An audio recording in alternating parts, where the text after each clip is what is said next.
नमस्कार, मेरा नाम है सुषमा परिहार और आप मेरे साथ देख रहे हैं इंडियन ट्रिब्यून न्यूज़ 24/7।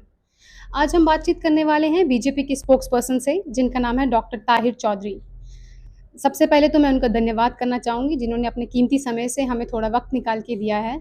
तो ज़्यादा उनका समय ना लेते हुए हम सीधा बातचीत पे आते हैं। सर, आपका बहुत-बहुत स्वागत है हमारे चैनल पे। आपका बहुत बहुत शुक्रिया, आपने बुलाया हमें। बहुत धन्यवाद। सर, मैं ज़्यादा आपका समय ना लेकर सीधे आपसे सवाल करती हूँ, जो हमारे सवाल है आपसे।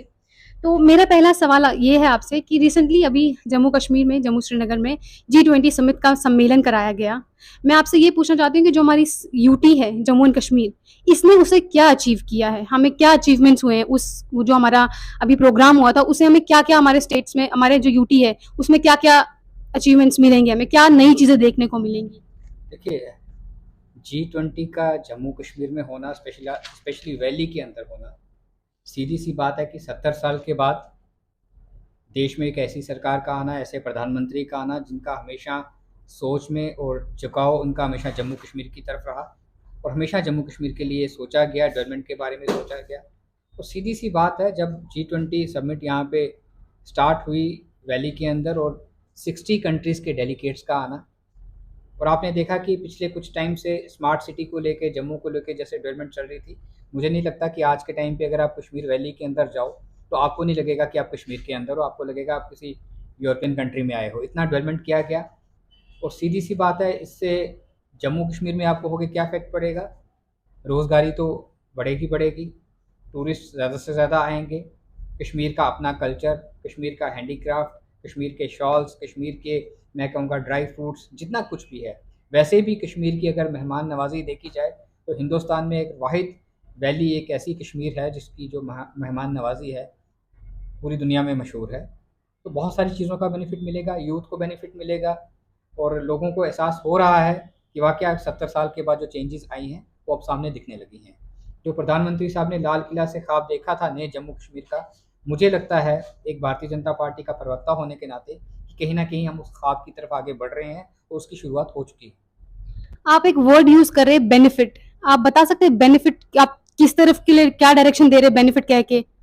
देखिए, बेनिफिट्स ये होते हैं कि हमेशा हमने रोज़गार की बात की, डेवलपमेंट की बात की, टूरिज़्म की बात की, और ये सारी चीज़ें जब, इन चीज़ों को जब बढ़ावा मिलेगा तो जो हमारा यूथ है बेरोज़गारी की तरफ जा रहा था, बहुत सारी चीज़ें थी कश्मीर में, क्योंकि कश्मीर ने जितना कुछ सहा है पिछले कुछ सालों से, मैं कहूँगा 35-40 सालों से, कश्मीर के यूथ ने, कश्मीर की माँओं ने, कश्मीर की बहनों ने, वहाँ के परिवारों ने जितना कुछ सहा है, उससे उनको बाहर निकालने की जो एक कोशिश है सरकार की और प्रधानमंत्री साहब की, उसमें कहीं न कहीं पहल हो रही है। बच्चों के हाथों से पत्थर लेके छीन के उनके हाथों में लैपटॉप देने की प्लानिंग की जा रही है, उनको आगे लाने की कोशिश की जा रही है। बार-बार प्रधानमंत्री साहब ये सोचते हैं कि कश्मीर का बच्चा डॉक्टर बने, इंजीनियर बने, आईएएस बने, आईपीएस बने, जेकेपीएस जम्मू सर्विस के जो कोर एग्ज़ाम्स हैं उसमें क्लियर करके टॉप पे है और कहीं न कहीं कामयाबी हो भी रही है। और मुझे लगता है कि जो हमारा यूथ वहाँ का थोड़ा-सा एक ट्रैक से भटका हुआ था, कहीं से वो वापस भी आया है, पत्थरबाज़ी की घटनाएँ ख़त्म हुई हैं और जब खुशहाली होती है, पिछले 9 सालों से कश्मीर के स्कूल खुल चुके हैं, यूनिवर्सिटीज़ खुल रही हैं, कॉलेजेस खुल रहे हैं, बच्चे सुबह स्कूल जा रहे हैं, कॉलेजेस जा रहे हैं। पहले ये टाइम नहीं था। मुझे लगता है आपको इस चीज़ का एहसास होगा कि कश्मीर में ये सोचा जाता था कि कितने दिन कश्मीर बंद रहेगा, कितने दिन खुला रहेगा, और वहाँ पे अपने कैलेंडर निकाले जाते थे वहाँ की ऑर्गेनाइजेशन की तरफ से। आज सारा कुछ ठीक हो चुका है। एक जो अच्छी राह की तरफ कश्मीर जा रहा है, वो बहुत बड़ी बात है, अच्छी अचीवमेंट। तो मेरा दूसरा क्वेश्चन आपसे ये है कि अभी हाल ही में 28 मई को नए पार्लियामेंट हाउस का इनॉग्रेशन हुआ है, जिसका ऑपोजिशन पार्टी ने खुलकर विरोध भी किया है। और उन्होंने विरोध इस बेस पे किया है कि आपने, मतलब ऐसा क्यों किया कि आपने प्रेसिडेंट ऑफ इंडिया को इनवाइट नहीं किया? इतने बड़ा इवेंट है हमारे देश का, उसमें प्रेसिडेंट ऑफ इंडिया क्यों नहीं आए? आपका क्या कहना है इस पर? देखिए, देश के अंदर जब एक पार्लियामेंट हाउस का नया बनाना और उसका इनाग्रेशन करना बहुत बड़ी अचीवमेंट थी देश के लिए। स्पेशली प्रधानमंत्री साहब की सोच को इसकी दाद देनी चाहिए कि 70 साल तक तो हम उसी पार्लियामेंट हाउस की बिल्डिंग को इस्तेमाल करते रहे जो अंग्रेज़ छोड़ के गए थे। और आपको याद होगा कि जब पहले प्राइम मिनिस्टर देश के बने थे, उस पार्लियामेंट हाउस का उद्घाटन किसने किया था? प्राइम मिनिस्टर ने किया था। देश में बहुत सारी स्टेट्स हैं जहाँ असेंबली हॉल्स जब बनाए जाते हैं नए, उसका जब उद्घाटन होता है तो कई बार सोनिया गांधी जी ने जाके किया, कई बार राहुल गांधी जी ने जाके किया। ठीक है? तो बहुत सारी चीज़ें हैं, बहुत सारे इश्यूज़ हैं, उनके बीच में हम नहीं जाना चाहते। जहाँ तक पार्लियामेंट हाउस की बात आती है, उसका सीधा-सा जो डिसीज़न होता है, पार्लियामेंट हाउस के स्पीकर का होता है कि वो किसको बुलाए, और स्पीकर साहब ने ये मुनासिब समझा कि प्रधानमंत्री साहब को बुलाया जाए। प्रधानमंत्री साहब ने उसका उद्घाटन किया। जहाँ तक प्रेज़िडेंट की बात है, उसका जो मान-सम्मान है, वो प्रधानमंत्री साहब भी करते हैं, पूरा देश करता है, पूरी सरकार करती है। लेकिन अपोज़िशन को इस टाइम पे जो हालात हैं, उनको कहीं न कहीं कोई मुद्दा चाहिए होता है कि किस तरह से प्रधानमंत्री साहब के ऊपर उँगली उठाई जाए। वो चीज़ें उनकी तरफ से की जा रही थी, और मुझे लगता है कहीं न कहीं अपोज़िशन को आना चाहिए था। दूसरी पार्टीज़ को भी आना चाहिए था, जिन्होंने आने से इनकार किया, क्योंकि आज ना तो कल सेशन में तो आके बैठना है, इसलिए पहले ही उद्घाटन के टाइम पे आ जाते तो ज़्यादा बेहतर होता। जी। तो मेरा तीसरा सवाल आपसे ये है कि जब मैं कहती हूँ भारत की बेटी, तो भारत की बेटी जब मैं कहती हूँ तो मैं रेसलर्स की तरफ इंडिकेशन दे रही हूँ कि जो हमारे रेसलर्स हैं, जो अभी प्रदर्शन पे बैठे हुए हैं, जो इतना काफ़ी टाइम हो गया उनको 3-4 महीने हो गए प्रदर्शन पर बैठे हुए, वो अपनी कोई न्याय की माँग कर रहे हैं। आप बताइए बीजेपी इस पे कोई एक्शन क्यों नहीं लेती? बीजेपी इस पे कोई मतलब कोई टिप्पणी क्यों नहीं दे रही है? देखिए, बहुत दिनों से ये प्रदर्शन चल रहा है, और वो देश की बेटियां हैं, हमारी बहनें हैं, उनका हम मान सम्मान करते हैं, और ये वो बेटियां हैं जिन्होंने हमेशा देश के लिए इज़्ज़त लाई है, मेडल जीत के लाए हैं, और हमने उस टाइम पे उनको सम्मान दिया है। मुझे नहीं लगता है कि इस चीज़ का बहुत जल्दी एमिकेबली कोई ना कोई सॉर्ट आउट होगा, और इसके ऊपर कार्रवाई भी होगी, और प्रधानमंत्री साहब की नज़र में सारी चीज़ें होती हैं, हर चीज़ को बड़ी बारीकी से वो देखते हैं। बहुत जल्दी आपको इस चीज़ की खबर मिलेगी कि इस चीज़ के ऊपर डिसीज़न लिया। सर बहुत जल्दी कब? 4 महीने तो देखो 4 देखो महीने से ज़्यादा हो गया बहुत है। बहुत सारी इन्वेस्टिगेशंस चल रही हैं, बहुत सारी जो कंप्लेंट्स हैं पुरानी हैं, बहुत साल पुरानी कंप्लेंट्स भी उसमें आ रही हैं सामने, और कहीं न कहीं कुछ हुआ है तो ये सारी चीज़ें चल रही हैं। हम अपनी बच्चियों पे, अपनी बहनों पे, अपनी बेटियों पे ये नहीं कहते कि वो झूठी हैं, लेकिन जब इस चीज़ का प्रॉपर इन्वेस्टिगेशन होगा, सारी चीज़ें सामने आएँगी, दूध का दूध, पानी का पानी सामने आएगा, और वो बच्चे हैं जो प्रोटेस्ट कर रहे हैं, वो हमारे अपने बच्चे हैं, पराए नहीं हैं। सर वो तो देश की बेटियां हैं, लेकिन जनता का इस पर ये कहना है कि क्या मेडल लाने का इल्जाम उनको ये मिल रहा है कि वो मेडल लाएंगे तो भारत आगे, अब हमारा जो देश है वो उनके साथ इस तरह का व्यवहार करेगा कि उनको 4-4 महीने तक धरने पे बिठा के उनको न्याय नहीं देगा, क्या ये कहना है? नहीं, नहीं, मुझे लगता है उनको न्याय मिलना भी चाहिए, और न्याय मिलेगा भी। ऐसी कोई बात नहीं। चलिए आपसे चौथा सवाल पूछते हैं। मेरा चौथा सवाल ये है कि जो एक जम्मू कश्मीर पहले एक स्टेट हुआ करती थी, उसको अब यूटी में कन्वर्ट कर दिया गया है। आप हमें बताइए कि जम्मू कश्मीर के जो लोग हैं इन्हें वापस ये स्टेटहुड कब मिलेगा?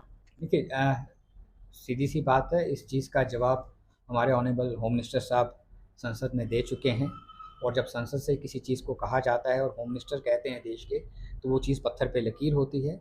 उन्होंने इस चीज़ का वादा जम्मू कश्मीर के आवाम से किया था कि जम्मू कश्मीर को बहुत आने वाले टाइम पे स्टेट का दर्जा दिया जाएगा, क्योंकि जम्मू कश्मीर के आवाम को बहुत कहीं न कहीं ठेस भी पहुँची थी कि हमारी प्रमोशन नहीं हुई, हमारा डिमोशन हो गया।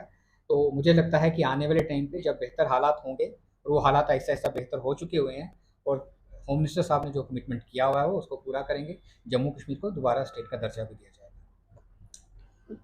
मेरा अगला सवाल आपसे ये है कि जब से लेफ्टिनेंट मनोज सिन्हा जी की सरकार आई है और जब से उनके बाकी के कार्यकर्ता मतलब रूलिंग पार्टी में आए हैं कि उनको ये वो मिला है, अवसर मिला है कि वो जम्मू कश्मीर पे थोड़ा अपना मतलब अपने हिसाब से चला रहे जम्मू कश्मीर को। तो लोगों का कहना ये है कि जब से ये मनोज सिन्हा जी और उनकी जो एम्प्लॉइज़ है, बाकी के जो उनके कार्यकर्ता हैं, जब से वो आए तब से करप्शन के मामले कुछ ज़्यादा बढ़ रहे हैं। आप इस पर क्या कहते हैं?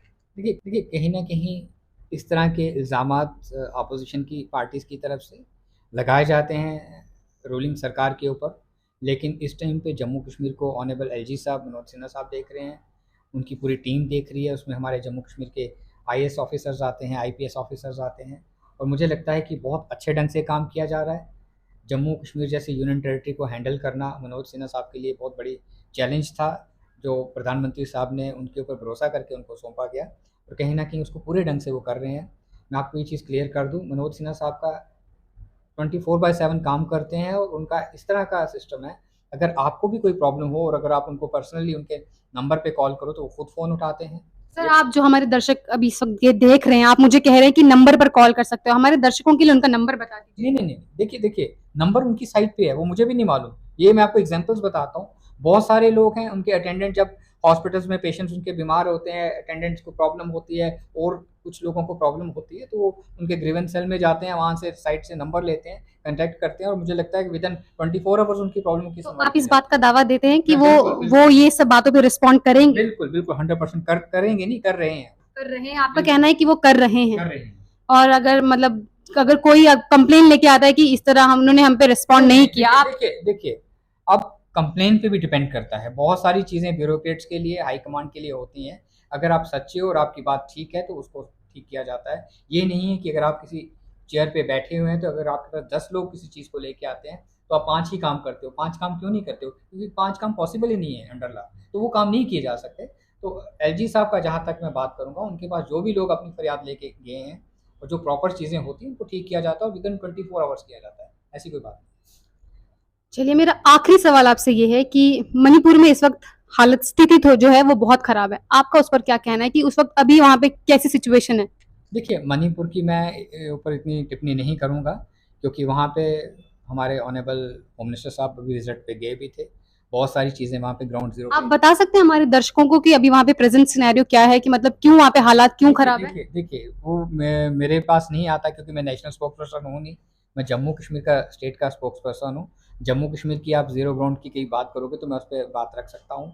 जहाँ तक मणिपुर की बात आती है, तो मणिपुर के जो लोग हमारे देखते हैं, जो स्पोक्स पर्सन होते हैं, जिनको वो स्टेट दी होती हैं, और सीधी-सी बात है, हमारे ऑनेबल होम मिनिस्टर साहब खुद विज़िट पे गए हुए हैं। मुझे लगता है वहाँ पे जो भी चीज़ें होंगी, उनको ठीक किया जाएगा। जो भी लोगों की प्रॉब्लम्स होंगी, जो इश्यूज़ होंगे, उनको एमिकेबली सॉर्ट आउट किया जाएगा। ऐसी कोई बात नहीं है। ठीक है, लेकिन आपको ये पता नहीं कि मणिपुर में अभी प्रेजेंट सिचुएशन क्या है? देखिए देखिए, बहुत सारी चीज़ें होती हैं और ज़रूरी नहीं है कि हर चीज़ का हम जवाब दें। चलिए, अब ठीक है, आज आपने हमें अपना समय दिया, उसके लिए बहुत बहुत धन्यवाद। हमारे साथ जुड़ने के लिए बहुत बहुत धन्यवाद।